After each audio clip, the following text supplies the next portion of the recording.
കഴിഞ്ഞ കുറച്ച് ദിവസങ്ങളിലായി തോരാതെ പെയ്യുന്ന മഴ മൂലം പമ്പാ നദിയിലെ ജലനിരപ്പ് ഉയർന്നത് റാന്നി നിവാസികളെ ദുരിതത്തിലാഴ്ത്തി. ജലനിരപ്പ് ഉയർന്നതിനെ തുടർന്ന് മണിയാർ ഡാമിന്റെ ഷട്ടറുകൾ ഉയർത്തിയതാണ് പെട്ടെന്നുണ്ടായ വെള്ളപ്പൊക്കത്തിന് കാരണം. പമ്പാ നദി കരകവിഞ്ഞൊഴുകിയത് തീരത്ത് താമസിക്കുന്നവരെ കുറച്ചൊന്നുമല്ല ബുദ്ധിമുട്ടിലാക്കിയത്. രാത്രി 11 മണിയോടുകൂടിയാണ് ജലനിരപ്പ് പെട്ടെന്ന് ഉയർന്നത്. റാന്നി ഉപാസനക്കടവിനോടടുത്ത് താമസിക്കുന്നവരെയാണ് വെള്ളപ്പൊക്കം രൂക്ഷമായി ബാധിച്ചത്. ഇവിടെ 6ഓളം വീടുകളിൽ വെള്ളം കയറി. രാത്രി തന്നെ ഈ വീട്ടിലെ ആൾക്കാരെയും വീട്ടുസാധനങ്ങളും സമീപത്തുള്ള മറ്റു വീടുകളിലേക്ക് മാറ്റി. കുറെ ആൾക്കാർ ഉയർന്ന സ്ഥലങ്ങളിൽ ടാർപ്പ വലിച്ചു കെട്ടി താൽക്കാലിക ഷെഡ് ഉണ്ടാക്കി അതിലേക്ക് മാറി. വളർത്തുമൃഗങ്ങളും പക്ഷികളും അടക്കമുള്ള ഇവരുടെ ജീവിതം വളരെ ദയനീയമാണ്. അർദ്ധരാത്രിയോടെ വെള്ളപ്പൊക്കമുണ്ടായതിനാൽ സമീപത്തുണ്ടായിരുന്ന വർക്ക്ഷോപ്പിൽ കിടന്നിരുന്ന ഓട്ടോറിക്ഷകൾ നീക്കാൻ സാധിച്ചില്ല. അതുകൊണ്ട് തന്നെ ഓട്ടോറിക്ഷകൾ വെള്ളത്തിനടിയിലായി. ഭരണാധികാരികളുടെ സമീപനത്തിലുള്ള അമർഷവും നാട്ടുകാർ പങ്കുവച്ചു. വെള്ളപ്പൊക്കത്തെ തുടർന്ന് റാന്നി വലിയ പാലത്തിന് സമീപം ഭൂമി വിണ്ടുകീറി. ഏതാനും വീടുകളുടെ ഭിത്തികളും മതിലുകളും വിണ്ടുകീറിയിട്ടുണ്ട്. വലിയ തോടിന് ശരിയായ രീതിയിൽ സംരക്ഷണ ഭിത്തി കെട്ടാത്തത് മൂലം തീരം ഇടിയുന്നതുകൊണ്ടാണ് ഇങ്ങനെ സംഭവിച്ചതെന്ന് സ്ഥലവാസിയായ പാറപ്പുള്ളിൽ വീട്ടിൽ രാജേഷ് ആരോപിച്ചു. വെള്ളപ്പൊക്ക ഭീഷണിയെ തുടർന്ന് റാന്നി പള്ളിയോടം വള്ളപ്പുരയിൽ നിന്നും പുറത്തിറക്കി. ചെത്തോങ്കരയിൽ തോട് കരകവിഞ്ഞൊഴുകി. പുനലൂർ മൂവാറ്റുപുഴ റോഡിൽ വെള്ളം കയറി. വളരെ ബുദ്ധിമുട്ടിയാണ് ഇതുവഴി വാഹനങ്ങൾ കടന്നുപോയത്. റോഡിന്റെ ശോച്യാവസ്ഥയും പ്രശ്നം ഗുരുതരമാക്കി. പലയിടങ്ങളിലും റോഡിൽ വെള്ളക്കെട്ടുകൾ രൂപപ്പെട്ടു. ഐത്തലയിൽ തോട്ടിൽ വെള്ളം ഉയർന്നപ്പോൾ താഴ്ന്നു കിടന്നിരുന്ന 11 kV ലൈൻ വെള്ളത്തിൽ മുങ്ങി തീ കത്തിയത് പരിഭ്രാന്തി പടർത്തി. നാട്ടുകാർ പെട്ടെന്ന് തന്നെ വിവരം KSEB ഉദ്യോഗസ്ഥരെ അറിയിച്ചതുകൊണ്ട് വൻ ദുരന്തം ഒഴിവായി. ഐത്തല പാലത്തിന് സമീപം റോഡിൽ വെള്ളക്കെട്ട് രൂപപ്പെട്ടത് യാത്രക്കാരെ കുറച്ചൊന്നുമല്ല ബുദ്ധിമുട്ടിലാഴ്ത്തിയത്. വളരെ ബുദ്ധിമുട്ടിയാണ് വാഹനങ്ങൾ ഇതുവഴി കടന്നുപോകുന്നത്. ശരിയായ രീതിയിൽ ഓടകളില്ലാത്തതാണ് റോഡിന്റെ ഈ ദുരവസ്ഥയ്ക്ക് കാരണം. ഈ വഴിയിലൂടെ യാത്ര ചെയ്യുമ്പോൾ റോഡിലൂടെ തന്നെയാണോ യാത്ര ചെയ്യുന്നത് എന്ന് അറിയാതെ ചോദിച്ചു പോകും. ശരിയായ രീതിയിൽ ടച്ചിങ് വെട്ടിമാറ്റാത്തത് ഈ മഴക്കാലത്ത് മറ്റൊരു ദുരന്തത്തിന് വഴിവെക്കാം. മരത്തിന്റെ ചില്ലകൾ ഒടിഞ്ഞ് വൈദ്യുതി ലൈനിന് മുകളിൽ വീണ് കത്തുന്നത് വൻ അപകടങ്ങൾക്ക് വഴിവെച്ചേക്കാം. റാന്നി ഐത്തല റോഡിലെ കാഴ്ചയാണിത്.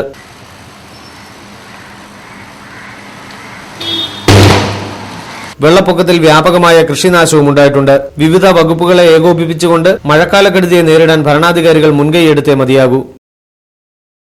കള്ളക്കർക്കിടകമെന്ന് പഴമക്കാർ പറഞ്ഞതറിയണമെങ്കിൽ ഇപ്പോൾ നമ്മുടെ ചുറ്റുപാടുകളിലൊന്ന് ശ്രദ്ധിച്ചാൽ മതി. പെയ്തൊഴിയാതെ കർക്കിടകം അതിന്റെ സർവ്വരൗദ്രവും ആവാഹിച്ച് തിമിർത്താടുകയാണ്. അതോടൊപ്പം മനുഷ്യരുടെ ദുരിതവും വെറുതെയും വർദ്ധിക്കുകയുമാണ്. തോരാതെ പെയ്യുന്ന മഴയിൽ റാന്നി പമ്പയുടെ തീരപ്രദേശങ്ങളാകെ വെള്ളത്തിനടിയിലായി. റാന്നി പുല്ലുപ്പുറത്ത് വെള്ളപ്പൊക്കത്തിൽ ഏക്കർ കണക്കിന് കൃഷിയാണ് നശിച്ചത്. കുലയ്ക്കാറായ വാഴകളടക്കം പാടത്തുണ്ടായിരുന്ന കൃഷികൾ ഒന്നടങ്കം നശിച്ചു. ഈ പ്രദേശങ്ങളിൽ ഏതാണ്ട് 1000ഓളം വാഴകളും റബ്ബർ തൈകളുമാണ് വെള്ളം കയറിയതിനെ തുടർന്ന് നശിച്ചത്.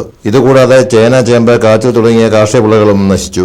വെള്ളം കയറിയതുപോലെ തിരികെ ഇറങ്ങിപ്പോകുവാനുള്ള സൌകര്യം കൃഷിയിടങ്ങളിൽ ഇല്ലാത്തത് കർഷകരെ ഏറെ ആശങ്കയിലാഴ്ത്തുന്നുണ്ട്. പുല്ലുപ്പുറത്ത് വേലിക്കിഴക്കേതിൽ വിൽസന്റെ വീട്ടിലെ കിണർ ഇന്ന് രാവിലെ 11:30 ഇടിഞ്ഞു താണു. കിണറ്റിലെ വെള്ളത്തിന് നിറവ്യത്യാസം കാണുന്നുണ്ട്. കിണറിന്റെ ഉപരിതലത്തിൽ വെള്ളം തിളയ്ക്കുന്നത് പോലെ കുമിളകൾ പൊട്ടിവരുന്നുമുണ്ട്. കിണർ ഇടിഞ്ഞു താണ വാർത്തയറിഞ്ഞ് ധാരാളം ആൾക്കാർ കിണർ കാണാൻ എത്തിക്കൊണ്ടിരിക്കുകയാണ്.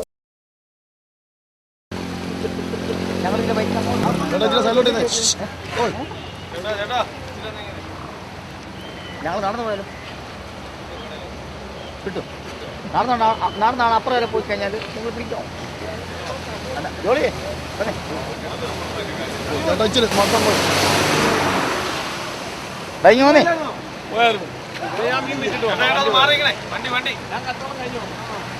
കടക്കട്ടെ മലനാട് പോട്ടോട്ടാണേ കേട്ടോ. കണ്ടക്കാരായിട്ട്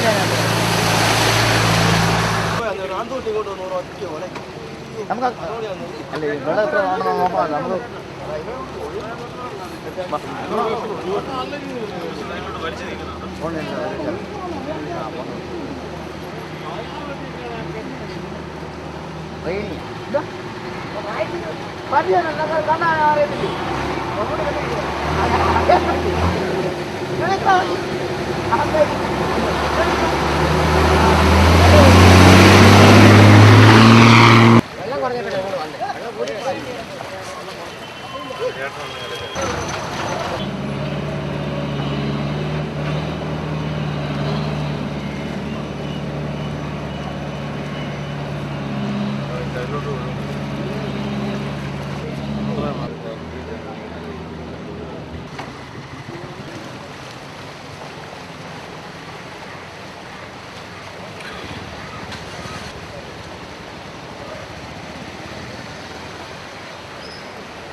ഇങ്ങനെയൊക്കെ ചത്തു കാണാമായിരിക്കും.